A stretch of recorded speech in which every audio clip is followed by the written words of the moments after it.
Buenos días. La clase de hoy vamos a tratar de explorar, aunque sea provisoriamente, porque es solamente una hipótesis de trabajo, sobre dónde podríamos encontrar la concepción de Maimónides sobre la belleza en el interior de la Guía de Perplejos. La hipótesis que yo voy a adelantar en este momento y que después voy a ver si puedo producir elementos desde la base textual que vamos a tomar de Maimónides, mi hipótesis es que lo vamos a buscar asociando la noción de gloria que da Maimónides con la acción del intelecto. Quiere decir que la hipótesis es el lugar donde más podemos encontrar la capacidad de belleza que el hombre puede poner en la realidad es en lo que es llamado por Maimónides gloria, glorificación, como acción que se produce eminentemente desde la intelección. Para hacerlo vamos a tomar como base textual la guía de perplejos en los siguientes capítulos.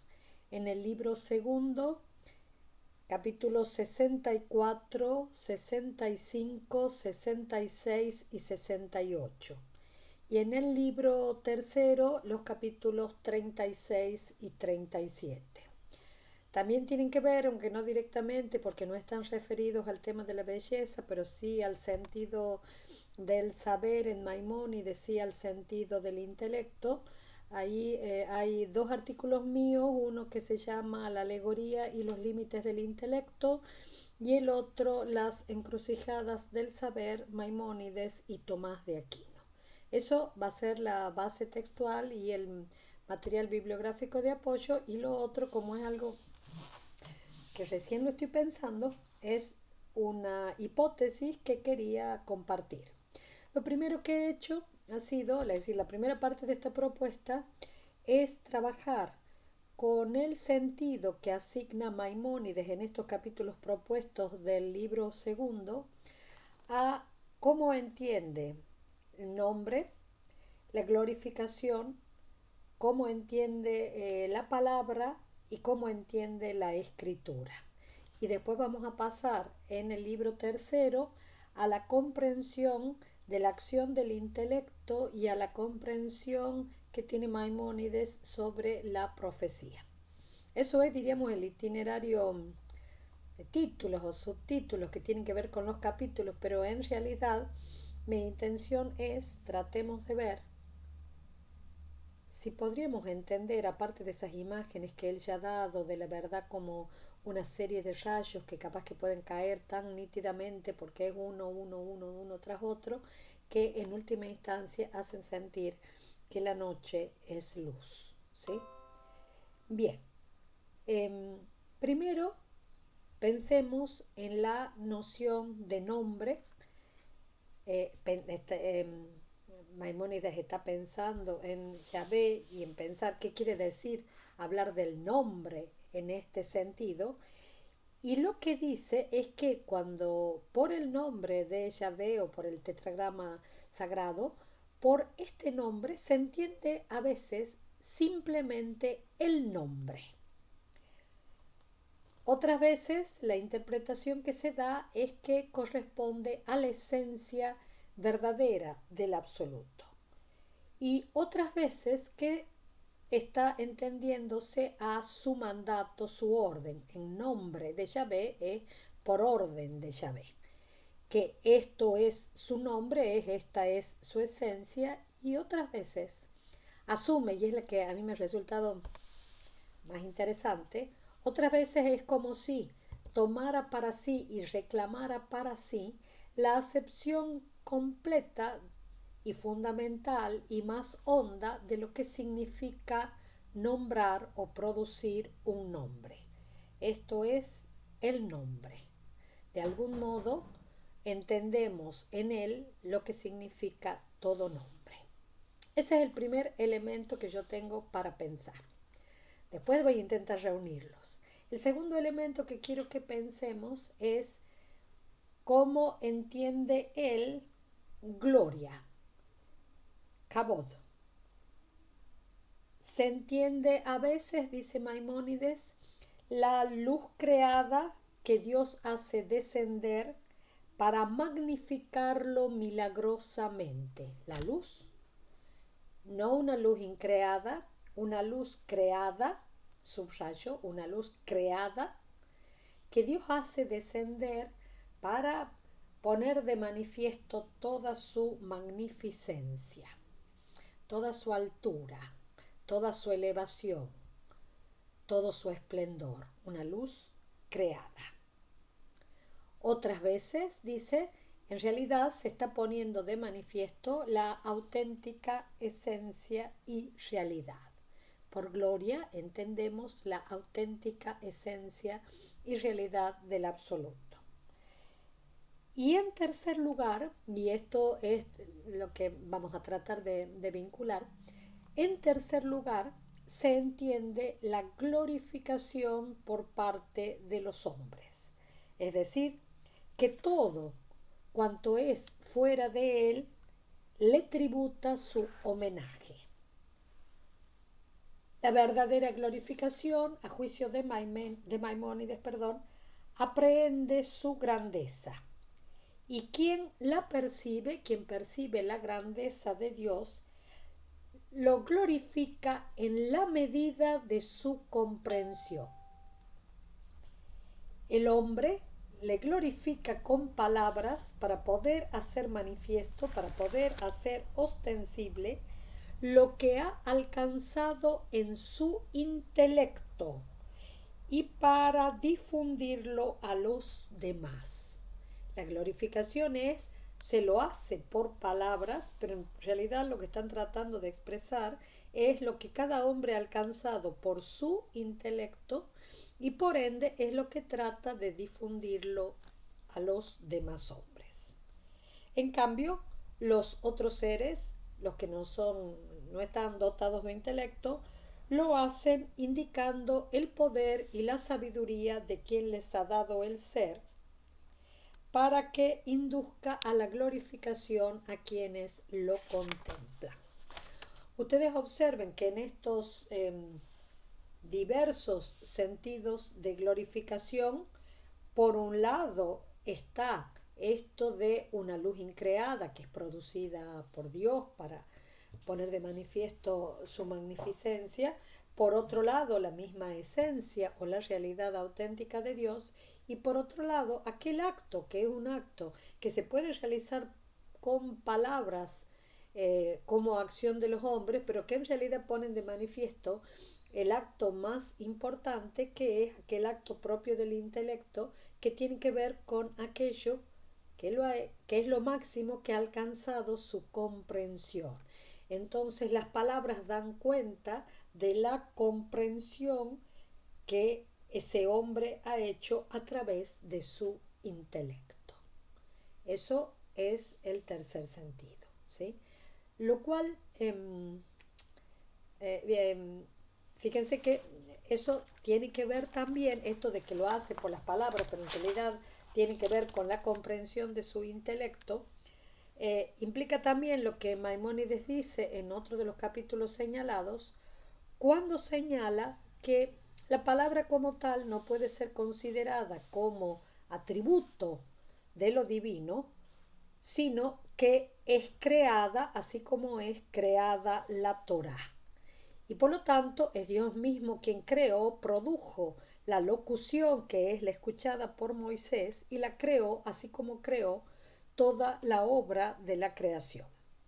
Y que los verbos de hablar y decir son polivalentes, estos verbos que se refieren al habla y que se refieren al decir, y se aplican tanto a la misma elocución lingüística, a los conceptos que representa el intelecto, aun cuando no los exprese, y a la voluntad, porque la voluntad tiene esa experiencia de formar un propósito en sí. Y cuando se aplican a Dios, no se refieren a ninguna locución, a lo que se refieren es a la voluntad y a la capacidad de propósito o a un concepto que deducimos como si fuera procedente de Dios y que lo conocemos o por una voz creada o por alguna de las vías proféticas. Y cuando se expresa la voluntad por las voces que expresan el hablar y el decir, fíjense que esto sí nos importa, cuando ponemos la voluntad en que esto es lo que habló Dios, es lo que dijo Dios, dice Maimónides, es porque nosotros no entendemos que algo puede proceder de la voluntad y de ahí pasar a la realización y ponernos en el medio y por eso ponemos en el medio el mandato. Como no entendemos que la realización puede proceder de la voluntad, nosotros decimos que en el medio Dios quiso tal cosa y entonces dijo tal cosa. Entonces, este decir, que es un decir que puede significar también mandato, como decíamos recién, ¿sí? Decir que tiene que ver con este decir que tiene que ver con eso, como concepto, en realidad está, lo ponemos como mandato, lo ponemos como palabra, porque no podemos entender esa especie de relación que es mucho más íntima entre la voluntad y la obra ya realizada. Por otra parte, el otro elemento, el último elemento textual de Maimónides que vamos a poner a consideración ahora, es que cuando Maimónides está pensando en la escritura, dice que la escritura expresa metafóricamente la realización de la cosa. Entonces, cuando decimos escrita por el dedo de Dios o hecho por la palabra, en realidad estamos pensando en que algo es escrito por la voluntad y el beneplácito. O sea que la escritura de las tablas es equivalente al texto de las obras de la creación. Es su creación. Es lo que está puesto en la realidad. Entonces, miremos esto, de alguna manera, esta serie de elementos que están presentes aquí, para ver por qué todos estos elementos nos indican alguna pista sobre dónde encontraríamos belleza en alguien que expresa un profundo racionalismo como lo expresa Maimónides, y lo que nos sería posible decir es que de alguna forma tenemos que entender la acción del intelecto en Maimónides para poder entender que esa acción del intelecto, está expresando eh, el vínculo más profundo con el absoluto, y que ese vínculo más profundo con el absoluto es aquello a donde reside la mayor hermosura de la realidad del hombre, porque es aquello que permite vincularse con Dios. Entonces, miren cómo cuando él está diciendo, y de algún modo lo pensemos por ahí, o por lo menos por ahí quiero pensarlo yo y ver si logro probarlo, armarlo, verlo desde otra manera.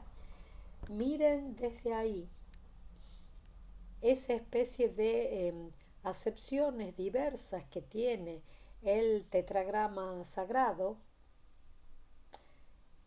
ese sentido que tiene la glorificación y el sentido que tiene en relación a ello tanto la palabra como la escritura. Observen que lo primero, más allá de que nosotros podamos decir si cuando alguien nombra Yahvé, si cuando alguien lo nombra así está expresando su esencia, cuando alguien usa esa expresión, en realidad está expresando legalidad, mandato, orden. Esa es una forma, ¿no es verdad? Pero sobre todo está expresando, está condensando ahí que eso es el nombre. Que si nosotros miramos la realidad o inspeccionamos la realidad, cuando la revelación y la Torá hacen, y ante la historia por supuesto, hacen ingresar ese nombre, en realidad están haciendo ingresar todo lo que nosotros podríamos denominar nombre. Quiere decir que está nombrando todo, que se está produciendo una acción de nombrar, que es diferente a cualquiera de las cosas que nosotros pensamos que son nuestros nombres, nuestras indagaciones sobre nombres. No, entendemos la acción de nombre cuando, a juicio de Maimónides, nos encontramos frente a aquello que se vuelve nombre por antonomasia, en sentido pleno, en sentido absoluto, en sentido liberado de todas nuestras búsquedas. Es el nombre. Y ustedes observen que esto no es equivalente, decíamos, a a nuestro sentido de las palabras, porque en realidad este, porque en realidad tendríamos que ponerlo en contacto con esto de que las palabras en última instancia hacen pie en nuestra experiencia y en nuestra antropología. Entonces las palabras siempre van a tener ese lugar que está absolutamente presente en lo creado, y por eso intenta decir, bueno, a ver qué desglosamos de todo esto, porque la locución lingüística, por supuesto que no se la podemos atribuir a Dios, aquello que es como cuando decimos que formamos una palabra, la formamos en nuestro interior y es un concepto, o cuando en realidad estamos expresando algún tipo de mandato, algún tipo de cosa así, pero miren cómo todo esto es como si correspondiera al ámbito de lo creado. La Torah es creada, las palabras son creadas, ¿sí? O sea, es equivalente estos sentidos o esta acepción de palabra a esta especie de nombre que consiste en sí todo la posibilidad de nombrar y que es el nombre por excelencia. Bueno, quizás no, la verdad, quizás tengamos que separar, aunque para nosotros estamos acostumbrados a decir que los nombres son palabras, ¿no es verdad? Pero quizás tengamos que pensar que en esto que Maimónides está diciendo, el nombrar no sea equivalente a producir una palabra, que hay algo más en esto de esta acción de nombrar. Y ahora lo ponemos en relación con este sentido de la gloria. Observemos también que lo que podríamos decir es que cuando nos estamos refiriendo al absoluto, por un lado, podríamos decir que el absoluto puede realzar con alguna especie de luz creada, de halo, de manifestación, esto sobre lo cual recae esa luz creada, para que en realidad, en vez de expresar las propias cosas que están ahí, expresen la, expresen la propia realidad de Dios, ¿no es verdad? Es decir, podríamos pensar que eso que está ahí corresponde a la propia realidad de Dios. Eso por un lado. Pero ustedes observan, o esto otro, de que pueda corresponder con la misma esencia de Dios. Entonces fíjense, entre aquello en donde gloria, magnificencia, esplendor asociado a la imagen física de la luna, nada más que llevando la manifestación, llevándola a otra mayor altura, Observen que entre, entre este esplendor o esta hermosura que nosotros podríamos considerar idéntica al absoluto, su misma realidad, su auténtica realidad, y este otro sentido de que Dios puede producir un esplendor que es creado, tenemos esto otro a lo que Maimónides le va a dar mucha mayor importancia, y esto otro es a que el hombre puede, con sus palabras, eh, volverse al absoluto, eh, diciendo que es tal, glorificándolo. Y esta acción, por mucho que se realice a través de palabras, como las palabras son inferiores, las palabras son pequeñas en relación al otro, esta acción se realiza fundamentalmente por aquello que uno ha logrado comprender. Quiere decir que la gran acción de manifestación, de esplendor, permítanme decirlo en mis términos, la gran acción de belleza en donde queda puesto de manifiesto la hermosura de Dios y la hermosura, fundamentalmente, donde queda puesto de manifiesto esto, la gran acción es la acción que realiza el intelecto. El intelecto es el que puede dar gloria. Entonces, esta idea de que el intelecto puede dar gloria, es de que el intelecto es en realidad quien puede manifestar en la medida de lo que capta esto que es la magnificencia del absoluto, la magnificencia de las obras. Esta idea, unida a esto de que la palabra es creación total y de que la escritura en realidad lo que está significando es la realización de una obra, y que si nosotros hacemos las distinciones y ponemos entre la voluntad y la obra, ponemos un mandato como una de las acepciones de la palabra, en realidad es como si dijera, bueno, la escritura es la misma cosa hecha. Entonces, cuando contamos, como cuenta Maimónides, con su experiencia religiosa y con su experiencia sociológica de pueblo, cuando contamos con una escritura, contamos con algo que es tan obra, tan realidad, como es la creación misma. La escritura es tan obra, tan realidad, como la misma creación. Bueno, a mí eso me ha asombrado profundamente. Y, eh, y que en esa escritura de algún modo quede puesto de manifiesto esta inmensa, espléndida, este inmenso o espléndido atisbo o descubrimiento eh, de que hay algo que es el nombre.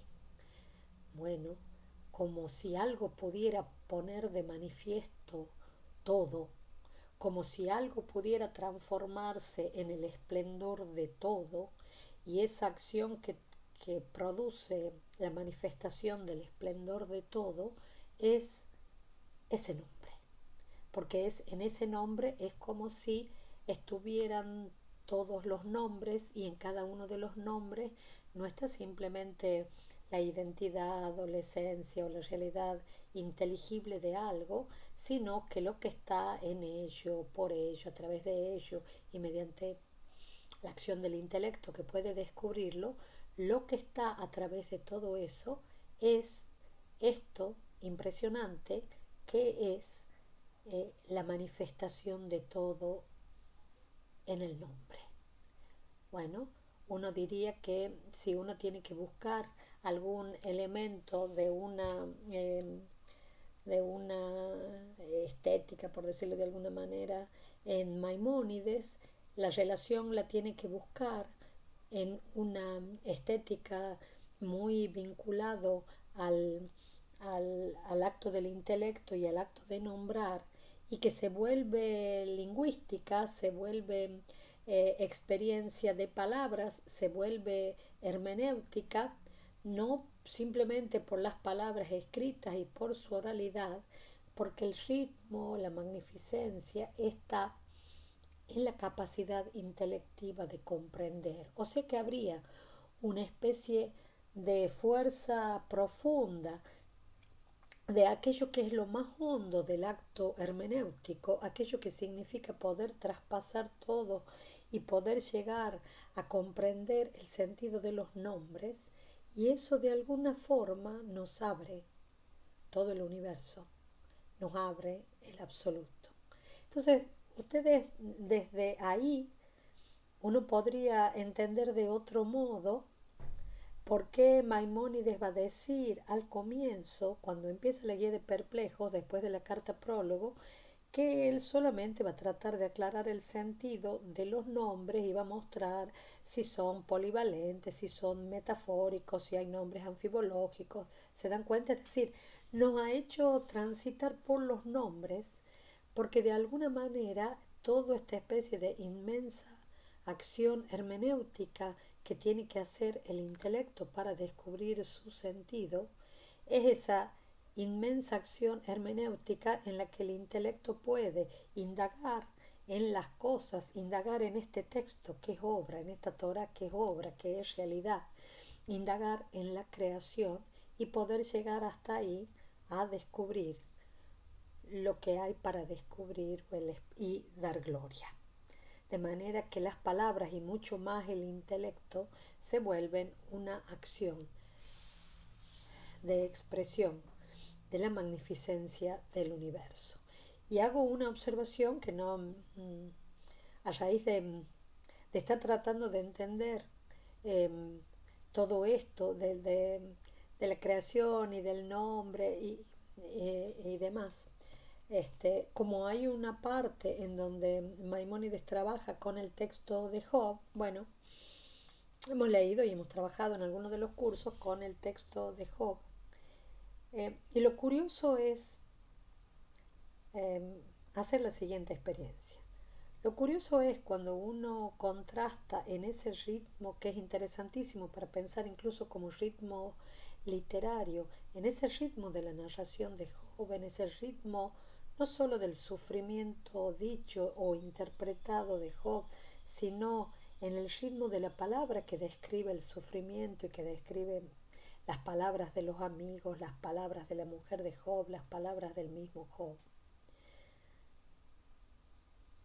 Ese momento increíble del texto cuando el absoluto le habla, que es uno de los momentos más hermosos que tiene el texto, es un momento en donde parece como si el absoluto nombrara, describiera, penetrara hasta en el más pequeño detalle del universo.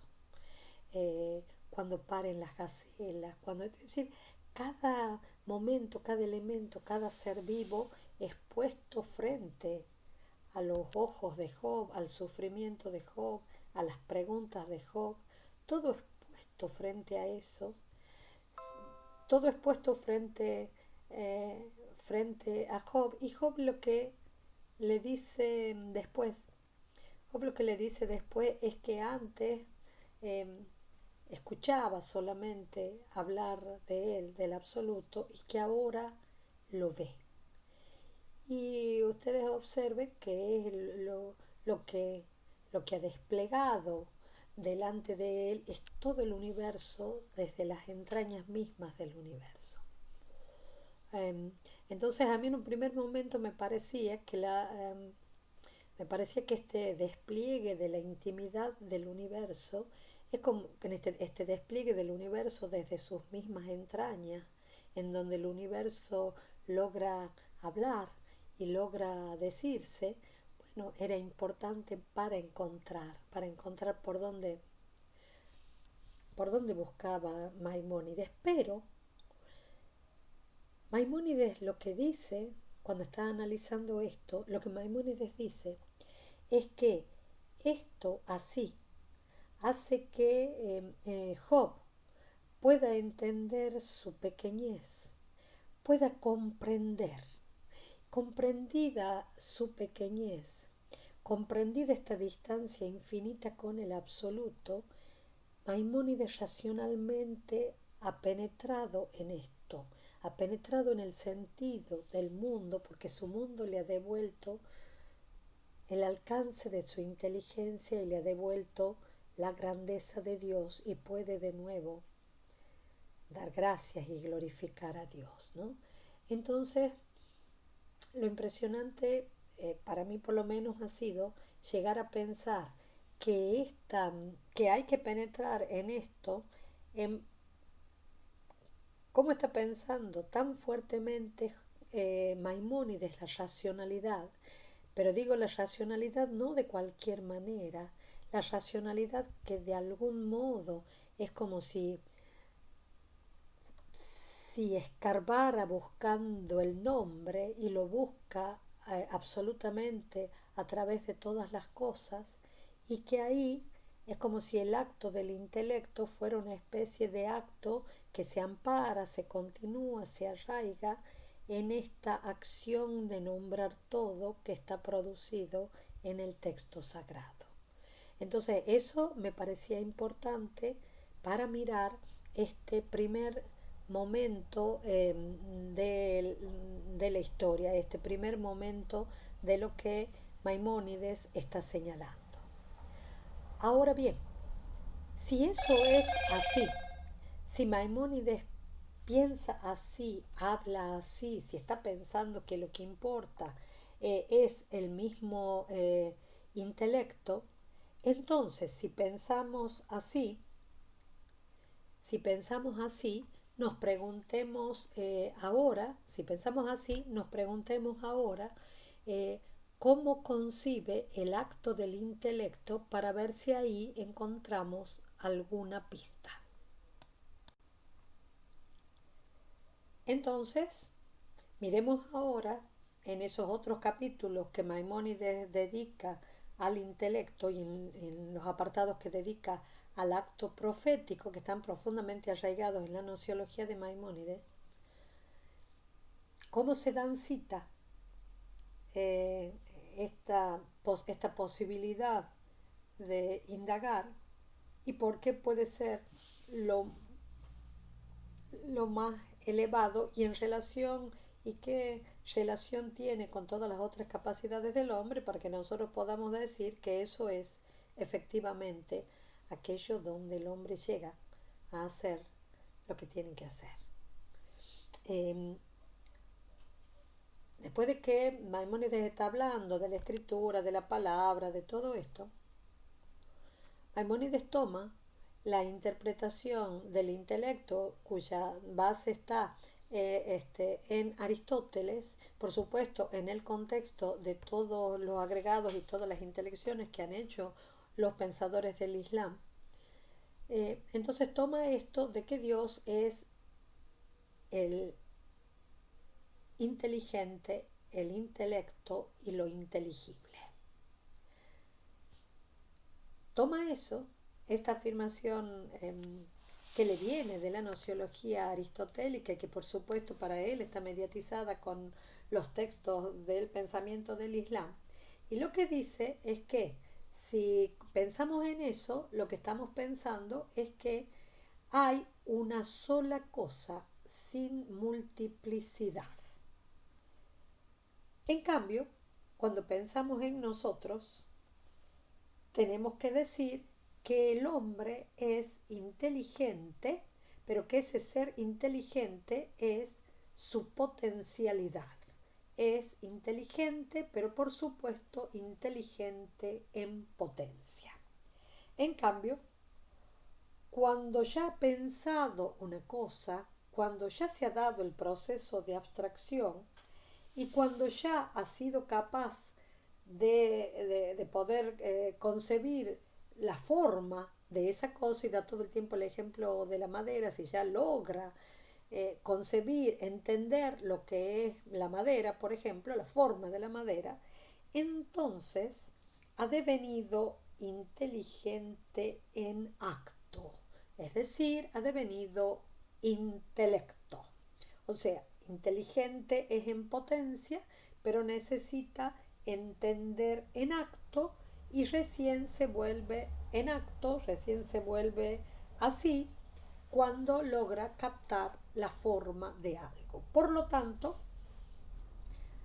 y eso sería ha devenido intelecto.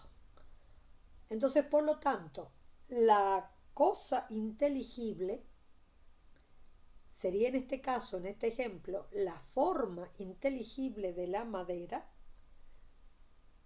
Cuando eso ya es entendida, es igual al intelecto realizado en acto. La forma inteligible, cuando ya ha pasado a ser forma entendida, es igual al intelecto. Quiere decir al acto en donde eso ya está siendo entendido. Entonces, dice Maimónides, no es que tenemos dos cosas, el intelecto por un lado y la forma pensada por otro, sino que el intelecto es lo que ha pensado, lo que ha logrado entender, aquello por lo que la forma de la madera ha sido pensada. Entonces, cuando nosotros pensamos en el sujeto que conoce, estamos pensando en el intelecto que se encuentra ya realizado en acto. ¿Sí? Ustedes observen que esto nos va a dar una pista después a por qué está dándole tantísimo valor a esto eh, de que la glorificación, la manifestación de la gloria, la manifestación eh, de la magnificencia de la realidad se realiza por el intelecto. Miren ustedes que aun cuando parezcan dos cosas, tres cosas, el camino de comprensión que hace Maimónides es mostrar que ahí existe una unión. ¿Sí? Y ya vamos a ver en relación a esa unión cómo ese acto de glorificación es también un acto de unión. Entonces, él dice que si yo lo pienso a esto, fíjense que decíamos, por una cosa el inteligente en potencia, por otra cosa lo inteligible, la forma de la madera que aún no está siendo entendida. Otra cosa es el intelecto. El intelecto en realidad es esto ya realizado como acto. Entonces, si es esto ya realizado como acto, no es que por un lado tengo la forma inteligible y por otro lado tengo el intelecto, sino que el intelecto es lo entendido de la cosa, ¿sí? Lo entendido de la cosa. Entonces, ustedes observen que más allá de que nosotros podamos hacerle mil preguntas a este tipo de nociología que tiene Maimónides, que está muy en relación con el contexto de las interpretaciones que en ese momento se están produciendo sobre Aristóteles, ustedes observen que lo que está señalando de algún modo es que eh, el intelecto el intelecto es la cosa entendida. Eh, que eso es el intelecto, ¿sí?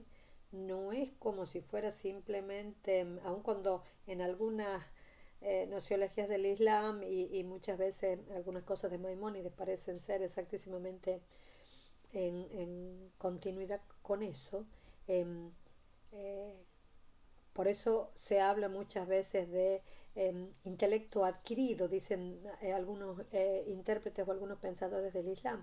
Quiere decir que el intelecto llega a ser intelecto en la medida en que entiende. Por lo tanto, ahí sí. ¿Y qué es entonces? Lo entendido. Eso es el intelecto, lo entendido. Por lo tanto, dice él, no es posible que el intelecto sea una cosa y su acto sea otro distinto, porque la realidad del intelecto y su identidad es la misma aprehensión, la misma captación. En esta traducción que yo estoy teniendo dice la percepción, pero nosotros tenemos demasiado vinculado la percepción con la percepción sensorial, pero es como como adquirir la forma. Al adquirir la forma quiere decir al entender, el intelecto lo que está adquiriendo no es solamente la forma, sino a sí mismo. Se está adquiriendo a sí mismo, obteniéndose a sí mismo como lo entendido de las cosas. Y si existe un intelecto existente en acto, dice Maimónides, es igual a la realidad de su misma aprehensión. Por lo tanto, se identifica con lo conocido. Es su misma acción. Y precisamente porque es su misma acción, por eso nosotros también le decimos inteligente. En cambio, si se piensa al intelecto en tanto está en potencia, forzosamente son dos cosas, dos entidades distintas, intelecto en potencia o intelecto ílico e inteligible en potencia. Pero cuando se ha actualizado y la forma se vuelve inteligible en acto, la forma se identifica con el intelecto. Intelecto e inteligible, ambas en potencia, serían dos cosas. Y lo que está en potencia, y eso es una cosa que también dice Maimónides en relación con lo que dicen el mundo científico de ese momento del Islam, lo que está en potencia necesita un sustrato que sustente la potencia. Y ahí viene toda la biologicidad humana, ahí viene el hombre. ¿Se dan cuenta? Entonces es impresionante decir, por lo menos a mí me resulta absolutamente hermoso decir, hermoso pensar. Pensemos en categorías de Maimónides, es decir, toda nuestra biologicidad tiene una gran capacidad abierta. Toda nuestra biologicidad es el sustrato de una apertura, es portador de una potencia. Por eso nos decimos inteligentes, pero en potencia. Es decir, no estamos clausurados en nuestras disposiciones biopsíquicas. De alguna manera lo que poseemos es una gran apertura, una gran capacidad de receptividad. Bueno, esa gran apertura, a esa gran capacidad de receptividad es a lo que nosotros denominamos nuestra misma corporalidad con toda su sensorialidad. Bueno, ese es el hombre, portador de la potencia, portador de la recepción. Por otro lado está la misma potencia, que es el intelecto en potencia, y por otro lado está el objeto pensable, que es el inteligible en potencia. Cuando se actualiza el intelecto, él dice, las tres cosas se identifican en uno. Por supuesto que si lo pensamos en nosotros, eh, no se aplica como se aplicará en Dios, porque Dios no tiene nada de potencia, es inadmisible pensar que pueda aprender y no aprender. Por lo tanto, él y lo aprendido son lo mismo y estamos en el plano de su esencia. Y esa acción de aprender es el mismo y también su esencia, y por eso es perpetuamente intelecto, inteligente, inteligible. Ahora, lo curioso de Maimónides es que cuando él dice, está bien, eso es en Dios. Sí, sí, perfecto, eso es en Dios. Pero hagamos una aclaración, que de algún modo estamos viendo ahí la legalidad de todo intelecto. Y aunque sea por intervalos, eso se da en nosotros. En Dios no tiene intervalos, en Dios no tiene cortes, en Dios no tiene distancia, no tiene procesos, pero el hecho de que en nosotros haya distancia, haya procesos, no quiere decir que no se esté dando. ¿Y qué es lo que se está dando? Que la gran tensión que se corta y deja de cortarse es que el intelecto el inteligente y lo inteligible sean una sola cosa. Por lo tanto, cuando nosotros pensamos por intervalos es porque nosotros pasamos de la potencia al acto, y cuando pensamos en Dios sin intervalos es porque Él no tiene ningún paso de la potencia al acto. Y por eso incluso cuando pensamos, y en la nociología de Maimónides funciona esa interpretación del intelecto separado o el intelecto activo o el intelecto agente en Aristóteles. Entonces Maimónides piensa como piensa gran parte del mundo teórico del Islam que está recibiendo Aristóteles, que se necesita un intelecto siempre en acto, no que esté en potencia y que después llegue al acto, un intelecto siempre en acto, que es el que posibilite, el que emane hacia nosotros las formas inteligibles. Ese intelecto siempre en acto es el intelecto de la última esfera, es un intelecto separado. En cambio nosotros somos intelectos unidos a cuerpo. Entonces ese intelecto de la última esfera es el que está haciendo fluir hacia nosotros las formas inteligibles, y por eso logramos entender. O sea que el acto mismo en el cual estamos pasando de la potencia al acto es un acto de unión con el intelecto de la última esfera, y en ese acto de unión nosotros podemos recibir las formas inteligibles y volvernos radicalmente, tal como es lo buscado, volvernos intelecto. Quiere decir, pensamos, poseemos las formas inteligibles. Ese intelecto separado a veces está obstaculizado en su función, y entonces los obstáculos que Maimónides piensa que a veces encontramos, a veces son obstáculos en nuestra misma capacidad intelectiva, son obstáculos también en nuestra misma base imaginativa, en nuestra misma biología, y por eso puede verse afectado. Podemos tener obstáculos en nuestra capacidad de comprensión. Por eso Maimónides dice que entender no es una cosa tan simple, y que las cosas más elevadas, que incluso racionalmente estarían al alcance, no es tan simple, porque los hombres, si solamente dispusieran de su propio saber y no tuvieran un texto que les diera una guía, no el texto de la guía de perplejos, sino la gran función de guía que tiene el texto de la Torá, si no tuvieran ese texto para abrirse a un montón de verdades y de sentidos, pocos llegarían a entender. Lo harían después de mucho tiempo, y lo harían mezclado con muchos errores. ¿Por qué? Porque hay deficiencias en la base orgánica, en la base imaginativa, en la misma capacidad intelectiva de un ser humano. Porque se necesita tanto tiempo para entender algo que solamente pocos permanecen y hacen el largo proceso de saber que se necesita para captar algo, y porque llegarían mezclado con muchos errores, porque lo estaríamos haciendo con muchísima dificultad, y los hombres tienen que encargarse de la supervivencia de la gente que está a su cargo.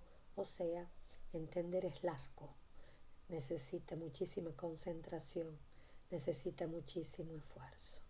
Entonces dice Maimónides, bien, pese a todo eso y pese a que veamos que hay todos esos impedimentos y por lo tanto el intelecto agente no logra poder hacer, o algo interno también pone obstáculos, ¿sí? Esos serían como impedimentos o obstáculos accidentales, pero no porque el intelecto humano no esté sujeto a la misma ley de la intelección y a la misma ley en donde el inteligente, el intelecto y lo inteligido se vuelven uno.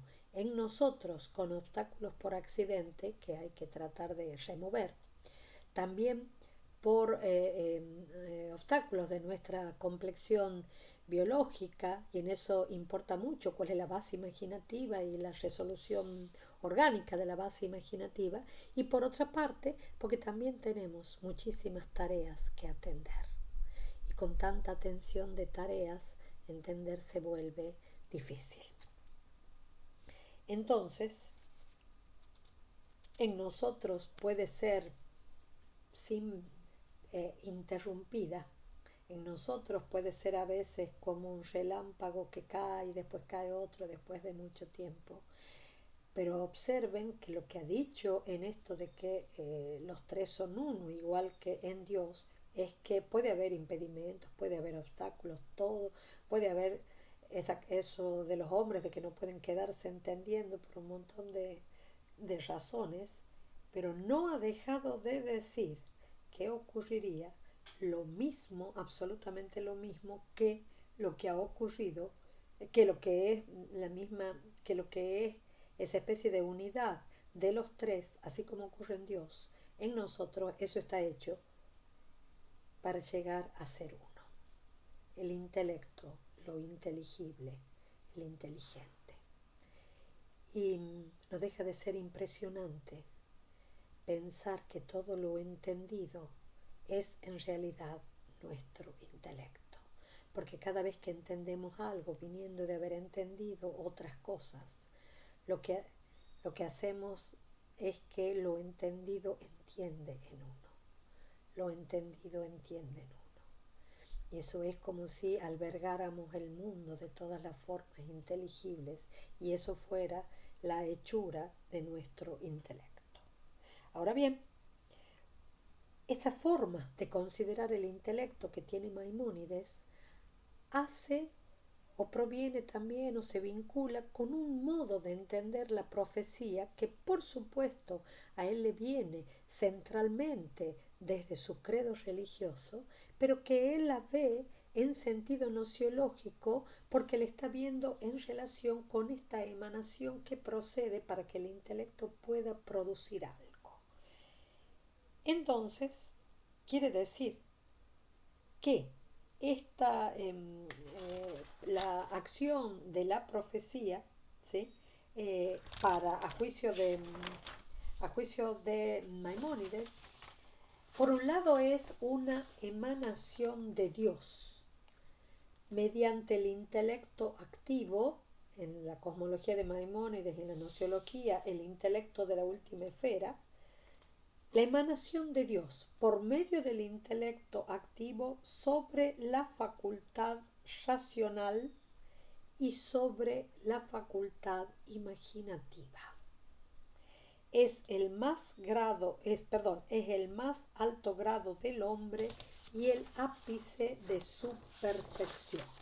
Ustedes observen que lo que está diciendo es que el profetismo, entendido desde el modo nociológico y antropológico, como lo entiende Maimónides, el profetismo sería la perfección humana. Y por ende, cuando yo miro el itinerario del conocimiento profético, en el fondo estoy teniendo acceso a las alturas más altas que alcanza la naturaleza misma del intelecto, la naturaleza misma de nuestra organicidad biológica. ¿Por qué?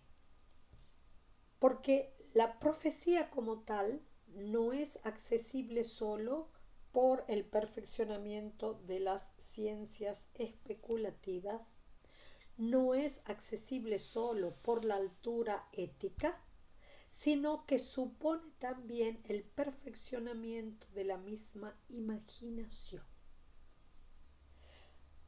Entonces, cuando nosotros miramos esto,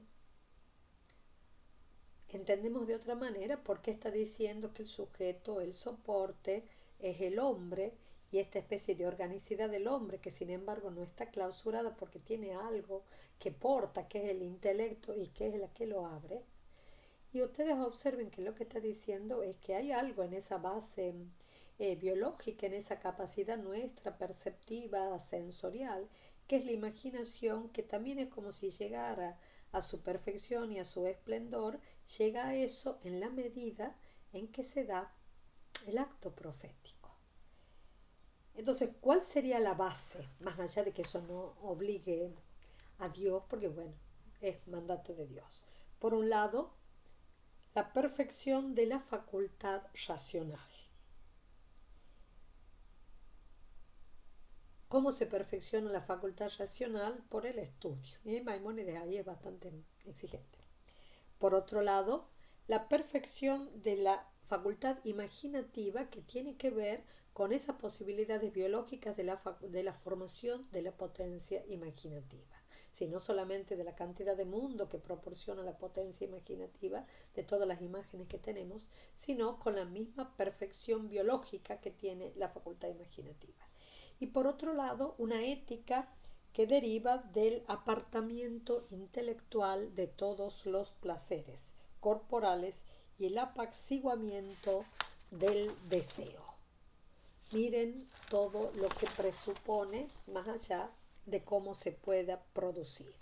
Entonces, Maimónides hace en esto una especie de mostrar cómo ese intelecto activo produce una emanación sobre el intelecto en potencia que tiene el hombre, y que si esa emanación se da solamente sobre la facultad racional, con exclusión de la imaginación, en realidad eso es lo que va a producir el saber especulativo y los sabios especulativos.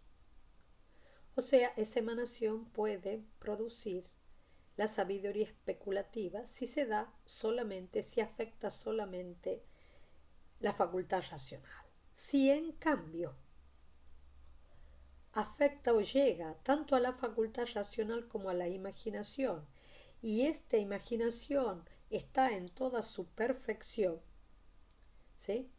Entonces se producen aquellos a los cuales llamamos profetas. Y si solo se da sobre la facultad imaginativa, sin ninguna intensidad en la racional, tenemos estadistas, tenemos legisladores, adivinos, forjadores de sueños. Miren eso. Es decir, esto, lo más elevado, el acto más elevado del intelecto, a juicio de Maimónides, no es el acto del saber especulativo, sino el acto de la profecía, en donde el intelecto agente ha emanado, esa emanación procede de Dios, pero pasa por el intelecto agente separado, ha emanado y ha logrado afectar a estas dos cosas.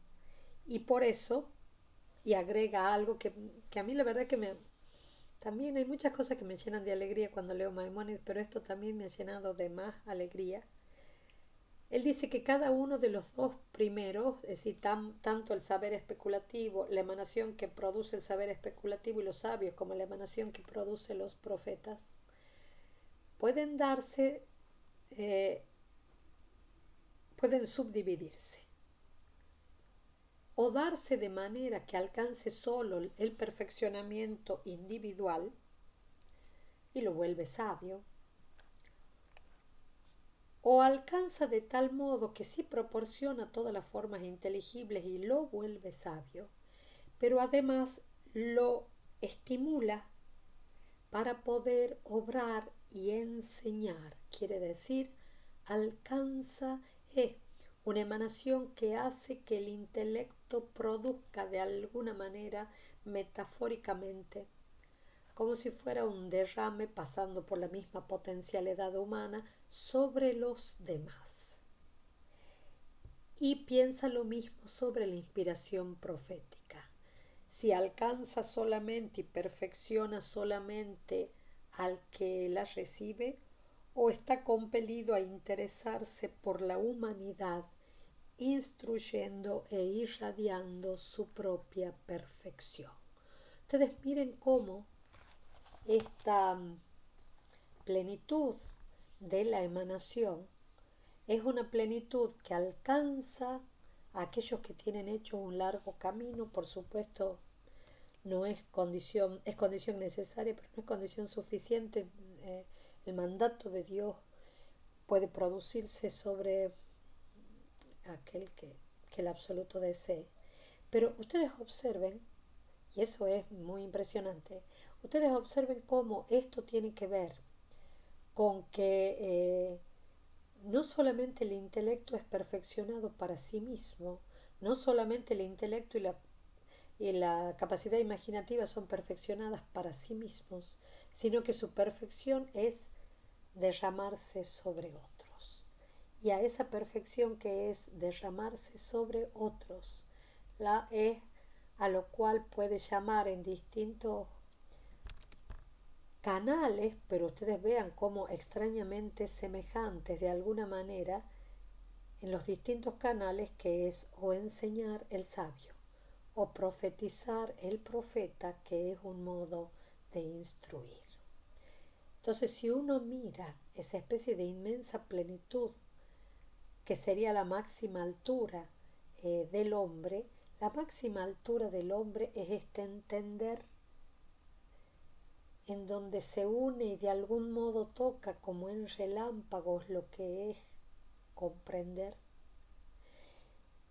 Y ese comprender es la glorificación del absoluto, y esa glorificación del absoluto es como si es aquel acto que está produciendo de hecho fácticamente la manifestación de los seres, la manifestación de lo oculto en los seres, como si estuviera volviendo manifiesto todo, como de algún modo pudiéramos decir, pero eso lo tengo que revisar todavía, como si de algún modo pudiera, de algún modo el intelecto pudiera nombrar en el sentido más elevado del nombre, y cómo no existe una distinción tan absolutamente marcada, tan extraña, entre lo que puede decir entender, porque cualquier acto de entender necesita de la emanación del intelecto, y lo que quiere decir esto de que estoy entendiendo, tratando de entender esta letra, este texto, esta escritura, que es tan obra, tan creación, como es toda la creación. ¿Sí? Entonces, la gran belleza, eso donde nosotros podremos decir que nos quedamos mirando lo que Maimónides dice, aunque no le diga así, pero sí es la magnificencia y el esplendor de todo, allí donde la gloria del absoluto se manifieste como si la luz irradiara sobre todo, es el acto de intelección, acto unitivo, que aunque sea con pausa, aunque sea con intervalos, logra aquello en donde el inteligente, el intelecto y lo inteligible son lo mismo.